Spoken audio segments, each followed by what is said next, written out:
देखो फीस ਜਿਹੜੀ है अपनी वाउचर च गए और एक जनरल का वाउचर है। जनरल का वाउचर ਆਪਾਂ ਨੇ ਬਣਾਉਣਾ है account information voucher type create ਉਹ ਸੌਰੀ ਜਨਰਲ ਆਲਰੇਡੀ ਇਹਦੇ ਅੰਦਰ ਹੈਗਾ ਤਾਂ ਆਪਾਂ ਇਹਦੇ ਵਿੱਚ ਲਿਖਾਂਗੇ ਜਨਰਲ ROBTL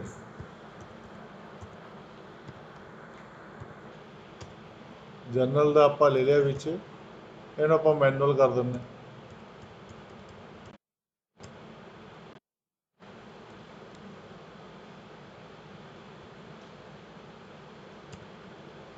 ਹੁਣ ਆਪਾਂ F7 ਪ੍ਰੈਸ ਕਰਾਂਗੇ ਜਨਰਲ ROBTL ਚੱਲ ਪਿਆ। ਹੁਣ ਆਪਾਂ ਜਿਹੜੀ ਰਸੀਦ ਨੰਬਰ ਹੈ ਨਾ ਜਨਰਲ ਦਾ ਵਾਊਚਰ ਨੰਬਰ ਵੀ ਉਹੀ ਪਾ ਦਿੰਦੇ SDL ट्रैक करना सौखा हो जाएगा 669111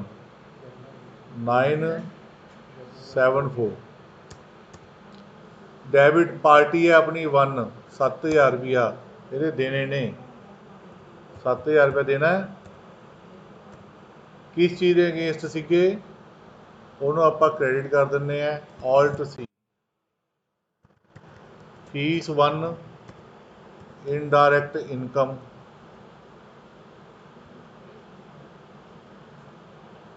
GST नॉट एप्लीकेबल मान लो ये 3500 रुपया फीस 1 देने ऑल्ट फीस 2 नॉट एप्लीकेबल इस तरीके नाल आप एंट्री पाई हुण इहदा बैलेंस शीट च की इंपैक्ट जाएगा। हुण आप बैलेंस शीट च गए हुण प्रॉफिट एंड लॉस अपना 7000 रुपया आ गया अपनी इनकम होगी ना डैटर तो अपने पैसे ले ले किस चीज़ के अगेंस्ट लेते हैं किहड़ी इनकम के अगेंस्ट लेते हैं आप जनरल की एंट्री पाती ये 2 एंट्रियां पानी है जिन्नी रसीदा कटनिया ने उन्नी जनरल एंट्रियां पानिया दूजा केस ਹੁਣ ਮੈਨੂੰ ਕਿਹਾ ਗਿਆ ਕਹਿੰਦੇ ਜੀ ਸਾਡੇ ਕੋਲ ਇਕੱਠੇ ਆ ਜਾਂਦੇ ਨੇ ਅਸੀਂ ਰਸੀਦ ਬੁੱਕ ਕਿਸ ਨੂੰ ਦੇਤੀ DC ਨੂੰ ਦੇਤੀ ਉਹ ਸਟੱਬਲ ਦਾ ਚਲਾਨ ਕੱਟ ਕੇ ਸਾਨੂੰ ਪੈਸੇ ਜਮ੍ਹਾਂ ਕਰਾ ਦਿੰਦੇ ਵਿਦ ਰਸੀਟ ਠੀਕ ਹੈ। ਹੁਣ ਉਹਦੇ ਵਿੱਚ ਇਹ ਹੁੰਦਾ ਕਿ ਤੁਹਾਨੂੰ ਟੋਟਲ 25000 ਰੁਪਏ ਜਮ੍ਹਾਂ ਕਰਾਤਾ 25000 ਦੇ ਵਿੱਚ 20 ਰਸੀਦਾਂ ਕੱਟੀਆਂ ਨੇ ਐਂਟਰੀ ਤੁਸੀਂ ਇੱਕੋ ਹੀ ਪਾਣੀ ਹੈ ਉਹਦੀ ਜਨਰਲ ਦੀ ਐਂਟਰੀ ਪਾਵਾਂ ਜਨਰਲ ਦੀ ਐਂਟਰੀ ਦੇ ਵਿੱਚ ਕੀ ਹੈ ਜਿਹੜੀ ਰਸੀਦ ਬੁੱਕ ਉਹਨੂੰ ਦਿੱਤੀ ਸੀ ਜਿਹਨੇ ਰਸੀਦ ਬੁੱਕ ਵਾਪਸ ਕੀਤੀ ਤੁਸੀਂ ਉਹ 'ਚ ਲਿਖੋ ਵੀ ਰਸੀਦ ਨੰਬਰ ਇੰਨੇ ਤੋਂ ਲੈ ਕੇ ਇੰਨੇ ਤੱਕ ਠੀਕ ਹੈ। ਇਹਦਾ ਜਨਰਲ ROBTL ਦਾ ਨੰਬਰ ਹੀ ਉਹ ਦੇਤਾ ਡੈਬਿਟ ਕੀ ਹੋਇਆ ਆਪਣੇ ਕੋਲ ਕੈਸ਼ ਉਹਨਾਂ ਨੇ ਕੈਸ਼ ਜਮ੍ਹਾਂ ਕਰਾਇਆ ਆਪਣੇ ਕੋਲ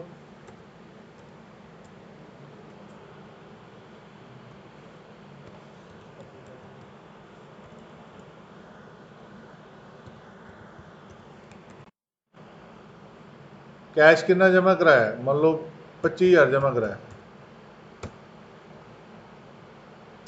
क्रेडिट की हो गया स्टबल फीस इनडायरेक्ट इनकम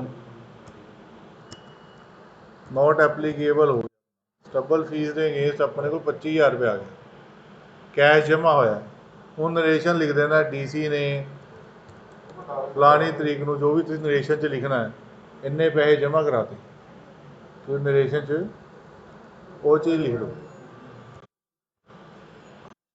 ਹੁਣ ਤੁਸੀਂ बैलेंस शीट च वापस जाओगे प्रॉफिट एंड लॉस अकाउंट जाओगे देखोगे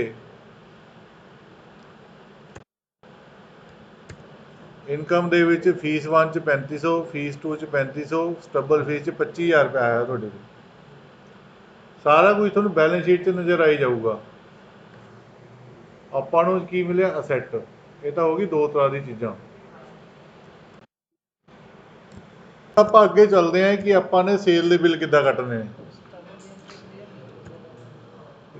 ਕੀ ਪ੍ਰੋਬਲਮ ਆने ਉਹ ਬਾਅਦ ਮੌਕੇ ਤੋਂ ਵਾਊਚਰ ਟਾਈਪ ਕ੍ਰੀਏਟ। ਇਹਦੇ ਵਿੱਚ ਆਪਾਂ sale minus RO minus BTL। Sale ਦਾ ਇੱਕ ਮੈंने ਲੈਜਰ ਬਣਾਇਆ, ਇਹ ਅਸੀਂ ਤੁਹਾਨੂੰ ਬਣਾ ਕੇ ਦੇਵਾਂਗੇ, ਫਿਰ ਵੀ ਤੁਹਾਨੂੰ ਵੀਡੀਓ 'ਚ ਪਤਾ ਚੱਲ ਜਾਏਗਾ ਬਣ ਕਿੱਦਾਂ ਰਿਹਾ। GST ਬਿਲਿੰਗ ਕਰਨੀ ਹੈ, ਉਹਦੇ ਐਂਡ ਆਫ ਲਿਸਟ ਲੈ ਲਿਆ, ਉਹਦੇ ਬੈਂਕ ਅਕਾਊਂਟ, ਉਹਦੇ ਕੈਸ਼ ਇਨ ਹੈਂਡ। ਇਹ ਥੋੜ੍ਹਾ ਜਿਹਾ ਰੱਟਾ ਟਾਈਪ ਹੀ ਹੈ, ਤੁਹਾਨੂੰ ਬਾਅਦ 'ਚ ਤੁਹਾਨੂੰ ਸਮਝਾ ਦਾਂਗਾ ਇਹਦਾ ਮਤਲਬ ਕੀ ਹੈ। ਜਦ ਪਾਰਟੀ ਆਉਂਦੀ ਹੈ ਨਾ, ਪਾਰਟੀ ਲਿਖਿਆ ਹੋਇਆ ਜੋ ਸੇਲ ਦਾ ਬਿੱਲ ਕੱਟਦੇ ਆ, ਉਹ 'ਚ ਕਿਹੜੇ ਕਿਹੜੇ ਹੈੱਡ ਲਵੇ ਇਹ ਬੈਂਕ ਔਰ ਕੈਸ਼ ਡੈਟਰ ਕ੍ਰੈਡਿਟਰ 4 ਬੰਦੇ ਆਉਂਦੇ ਨੋਰਮਲੀ। ਕਿਸ ਦੇ ਨਾਂ 'ਤੇ ਸੇਲ ਬਣ ਸਕਦਾ, ਡੈਟਰ ਦੇ ਨਾਂ 'ਤੇ ਬਣ ਸਕਦਾ, ਕ੍ਰੈਡਿਟਰ ਦੇ ਨਾਂ 'ਤੇ ਬਣ ਸਕਦਾ, ਕੈਸ਼ 'ਚ ਬਿੱਲ ਬਣ ਜਾਂਦਾ ਹੁੰਦਾ, ਬੈਂਕ ਦੇ ਅਗੇਂਸਟ ਬਿੱਲ ਬਣ ਜਾਂਦਾ ਹੁੰਦਾ। ਉਹਦੇ ਆਪਾਂ ਇੱਕ ਸੇਲ ਅਕਾਊਂਟ ਬਣਾਵਾਂਗੇ। ਮੈਡਮ ਕਿਹੜਾ ਸੇਲ ਅਕਾਊਂਟ ਹੈ ਆਪਣਾ? Sample testing.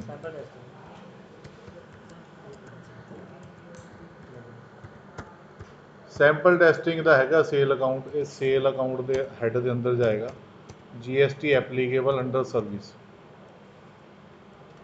ਜਿਹੜਾ ਸੈਂਪਲ ਟੈਸਟਿੰਗ ਹੈ ਉਹਦੇ ਉੱਤੇ ਆਪਣਾ CGST ਲੱਗੇਗਾ। CGST ਦਾ ਹੈੱਡ ਆਪਣਾ ਡਿਊਟੀਜ਼ ਐਂਡ ਟੈਕਸਿਸ ਦੇ ਅੰਡਰ ਆਉਂਦਾ। ਉਰੇ ਆਪਾਂ GST ਚੂਜ਼ ਕਰਨਾ, ਸੈਂਟਰਲ ਟੈਕਸ ਚੂਜ਼ ਕਰਨਾ।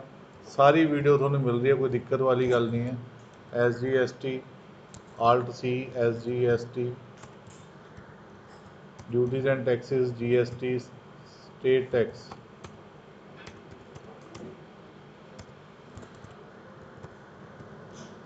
round off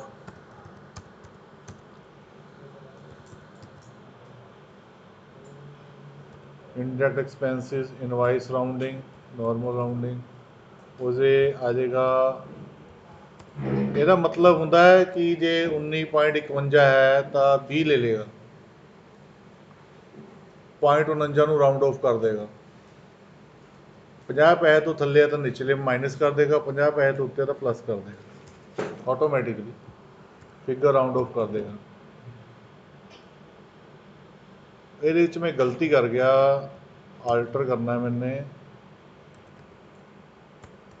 ਮੈਂ ਇੱਕ ਗਲਤੀ ਕਰ ਗਿਆ 2 ਮਿੰਟ। ਇੱਕ ਆਪਾਂ ਨੇ ਉਹ ਹੈੱਡ ਨਹੀਂ ਬਣਾਇਆ ਕਿਹਦੇ ਅਗੇਂਸਟ ਆਪਾਂ ਨੂੰ ਪੈਸੇ ਆਣੇ ਨੇ। Sample testing fees GST indirect income ਦੇ ਅਗੇਂਸਟ ਬਣੇਗੀ ਜੀ। ਉਹ ਸੇਲ ਅਕਾਊਂਟ ਹੈ, ਨਾਮ ਉਹਦਾ ਸੈਂਪਲ ਟੈਸਟਿੰਗ ਦੇਦਾ, ਪ੍ਰੈਕਟੀਕਲ ਸੈਂਪਲ ਟੈਸਟਿੰਗ ਨਹੀਂ ਆਉ। ਉਹ ਸੈਂਪਲ ਟੈਸਟਿੰਗ ਲਈ ਸੇਲ ਅਕਾਊਂਟ ਆਓ। ਸੇਲ ਹੈੱਡ ਬਣਾਇਆ ਇੱਕ ਉਹਦਾ। ਇਹਦੇ ਵਿੱਚ ਆਪਾਂ ਟੈਕਸ ਦਾ ਰੇਟ ਪਾਉਣਾ, ਉਰੇ ਆ ਕੇ ਨਾ ਯੈਸ ਕਰਨਾ GST ਐਪਲੀਕੇਬਲ ਦੇ ਨੀਚੇ। ਇਹ ਹੈੱਡ ਤੁਹਾਨੂੰ ਬਣਾ ਕੇ ਦੇਵਾਂਗੇ। ਜਿਹੜਾ ਸੈਂਪਲ ਟੈਸਟਿੰਗ ਦਾ HSN ਹੈ ਤੁਸੀਂ ਉਹ HSN ਪਾ ਦੇਣਾ, ਟੈਕਸੇਬਲ ਕਰ ਦੇਣਾ। 18% ਲੈ ਲਿਆ ਆਪਾਂ ਨੇ।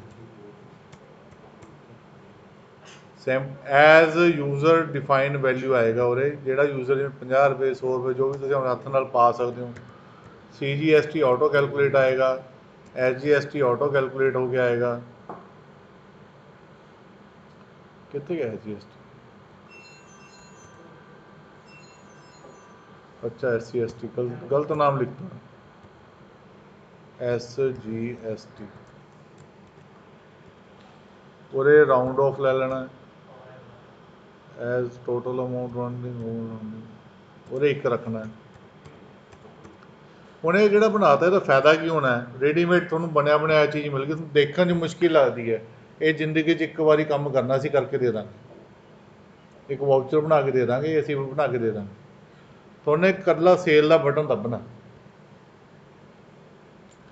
ਅੱਜ ਜਿਵੇਂ ਤੁਸੀਂ ਐਂਟਰ ਮਾਰੋਗੇ ਔਰ GST ਦੇ ਐਂਟਰ ਮਾਰੋਗੇ, ਦੇਖੋ ਬਣਿਆ ਬਣਾਇਆ ਚੀਜ਼ ਆ ਗਈ ਤੁਹਾਡੇ ਕੋਲ। ਤੁਹਾਨੇ ਸਿਰਫ ਪਾਰਟੀ ਦਾ ਨਾਮ ਲੈਣਾ ਵੀ ਕਿਹੜੀ ਪਾਰਟੀ ਦਾ ਬਿੱਲ ਕੱਟਣਾ, ਐਂਟਰ ਕਰੀ ਜਾਣਾ, ਕਿੰਨੇ ਪੈਸੇ ਲਿੱਤੇ, बिल बत्यार एंटर एंटर एंटर बिल कट्टिया गया। बिल का प्रिंट नहीं आया क्योंकि मैं एक चीज़ होर मिस कर गया। Account voucher, voucher type alter,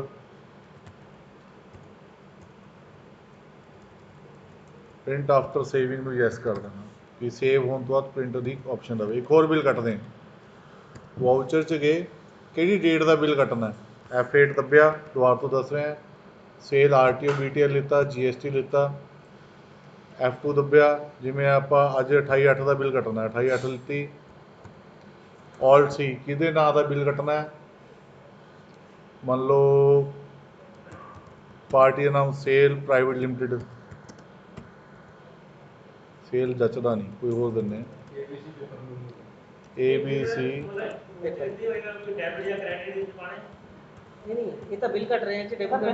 party sundry डैटर होंगी है, जिहदा नाम से बिल कटते हैं डैटर होंदा। ਉਹਦਾ एड्रैस वगैरह सारा कुछ पा के जो कोई GST नंबर हो GST नंबर जरूर पाना, उन्हें इनपुट मिलेगी, नहीं कंज्यूमर ला लेना। ठीक है ना।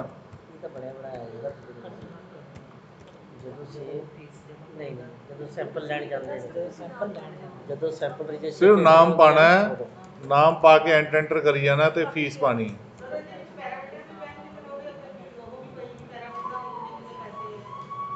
आ देखो ये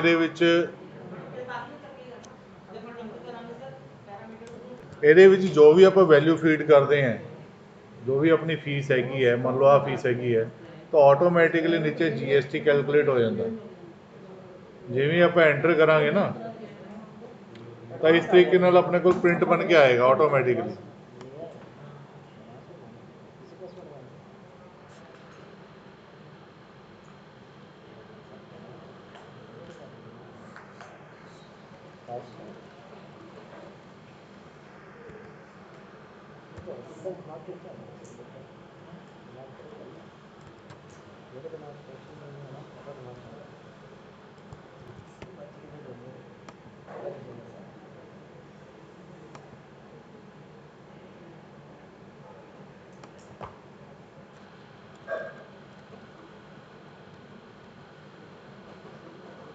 इनवॉइस है तो थोड़ा काफ़ी टाइम लगेगा क्योंकि लीगल है ना, उन्हें तैयार करना, ऊपरों रेट रूट सारा कुछ सारे पूरा कंसल्टेशन नाल होना चाहिए।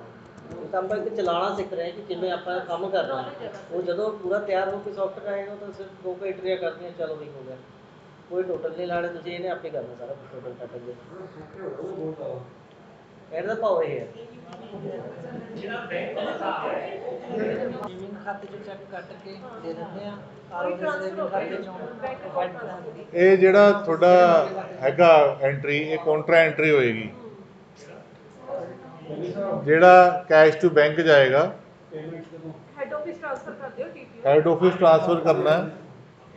ਜਿਹੜਾ ਕੌਂਟਰਾ ਦਾ ਵਾਊਚਰ ਹੈ ਉਹ ਵੀ account information voucher type create contra HO sorry अपना RO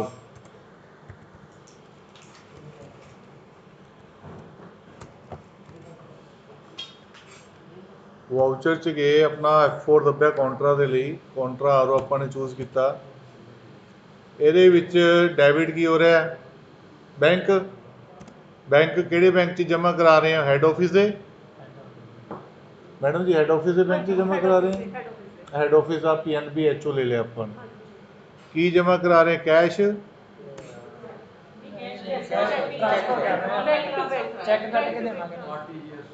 अच्छा ये वाले बैंक तो कराया, RO वाले बैंक तो ओले बैंक च जमा कराया तुसी, कितना जमा कराया, मान लो इसे 5000 ही पे ने, 5000 कह दें, हो गया जमा। चैक की रेंज पाई नहीं हुई, इस करके आ नहीं रहा, चैक का नंबर की है, हो गया जी। ठीक है जी।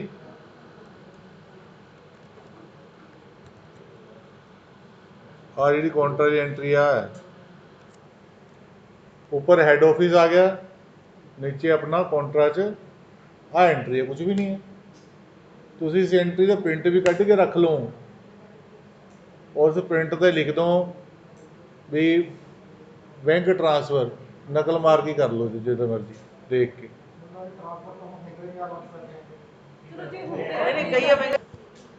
ਇੱਕ ਤਾਂ ਆਹ ਤਰੀਕਾ ਹੋ ਗਿਆ, ਤੁਸੀਂ ਆਰਟੀਜੀਐਸ ਕਰਤੀ, ਤੁਹਾਨੂੰ ਪਤਾ ਹੈ ਕਿ ਕਿਹੜੇ ਬੈਂਕ 'ਚ ਕੀਤੀ, ਕਿੱਥੋਂ ਕੀਤੀ।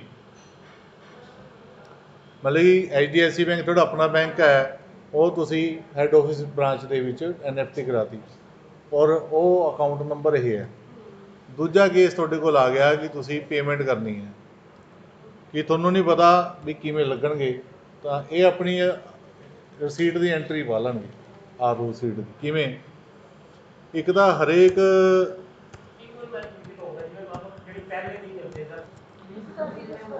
ਦੇਖੋ ਜੀ, ਹੁਣ ਦੂਜੀ ਚੀਜ਼ ਕੇਸ ਆ ਗਿਆ, ਤੁਸੀਂ ਚੈੱਕ ਦੇਤਾ। ਚੈੱਕ ਵਾਲੇ ਕੇਸ 'ਚ ਨਾ ਆਪਾਂ ਨੂੰ ਪਤਾ ਨਹੀਂ ਹੁੰਦਾ ਵੀ ਇਹ ਆਪਣੇ PNB 'ਚ ਲਾਣਗੇ ਜਾਂ HDFC ਕਿਹੜੇ ਬੈਂਕ 'ਚ ਲਾਣਗੇ, ਆਪਾਂ ਨੂੰ ਨਹੀਂ ਪਤਾ। ਆਪਾਂ ਨੇ ਚੈੱਕ ਦੇਤਾ, ਪੇਮੈਂਟ ਕੀਤੀ ਹੈ, ਪੇਮੈਂਟ ਦੇ ਵਿੱਚ ਆਉਂਦਾ ਕਿ ਆਪਾਂ ਨੇ ਪੇਮੈਂਟ ਕਿੱਦਾਂ ਕੀਤੀ ਹੈ। ਆਪਣਾ ਚੈੱਕ ਤਾਂ ਆਪਾਂ ਨੂੰ ਪਤਾ ਨਾ, ਇਹ ਵਾਲਾ ਬੈਂਕ ਹੈ ਆਪਣਾ, RO ਦਾ ਬੈਂਕ ਇਹ ਹੈ। ਪੇਮੈਂਟ ਕੀਤੀ ਕਿਹਨੂੰ ਹੈ? Punjab pollution control board head office. ਇੱਦਾਂ ਤੁਹਾਡਾ ਇਹ ਬਣੇਗਾ ਕੈਪੀਟਲ ਅਕਾਊਂਟ। ਜੇ ਦੋ ਪਾਰਟਨਰ ਹੈ ਨਾ, ਇੱਕ ਤਰੀਕੇ ਨਾਲ ਪਾਰਟਨਰ ਹੀ ਹੋ ਗਏ ਨਾ, RO ਹੋ ਗਿਆ, HO ਹੋ ਗਿਆ, ਉਹ ਜਿੰਨੇ ਵੀ ਪਾਰਟਨਰਸ ਹੁੰਦੇ ਨੇ ਉਹ ਕੈਪੀਟਲ ਅਕਾਊਂਟ ਦੇ ਅੰਡਰ ਜਾਂਦੇ ਨੇ। ਹੁਣ ਜੇ ਤੁਹਾਨੂੰ ਪੇਮੈਂਟ ਕਰਦੇ ਨੇ ਬਾਏ ਚੈੱਕ, ਤਾਂ ਇਹ ਵੀ ਪੇਮੈਂਟ ਦੀ ਐਂਟਰੀ ਮਾਰਨਗੇ, PPCB RO1 RO2 ਜੋ ਵੀ ਹੈ, ਪੂਰੇ ਕੰਜ਼ਿਊਮਰ ਕਰ ਲਓ ਚਾਹੇ, ਠੀਕ ਹੈ। ਜਿੰਨੀ ਵੀ ਪੇਮੈਂਟ ਕੀਤੀ ਹੈ ਉਹ ਪੇਮੈਂਟ ਤੁਸੀਂ ਉਰੇ ਚੈੱਕ ਨੰਬਰ ਕਿੰਨਾ ਹੈ, ਇੰਸਟਰੂਮੈਂਟ ਨੰਬਰ ਕਿੰਨਾ, ਡੇਟ ਕੀ ਹੈ, ਉਹ ਪਾ ਕੇ ਐਂਟਰੀ ਪੋਸਟ ਹੋ ਜਾਏਗੀ। ਆਹ ਇਹਦਾ ਤਰੀਕਾ ਹੈ। ਆਹ ਦੇਖੋ, ਜਿਵੇਂ F4 ਦੱਬਿਆ, ਕਾਉਂਟਰ RO, ਕੈਸ਼ ਕਢਾਇਆ, ਕੈਸ਼ ਆ ਗਿਆ ਉੱਪਰ, ਤੇ ਆਪਣਾ ਕਿਹੜੇ ਬੈਂਕ 'ਚੋਂ ਪੈਸੇ ਕਢਾ ਰਹੇ ਆ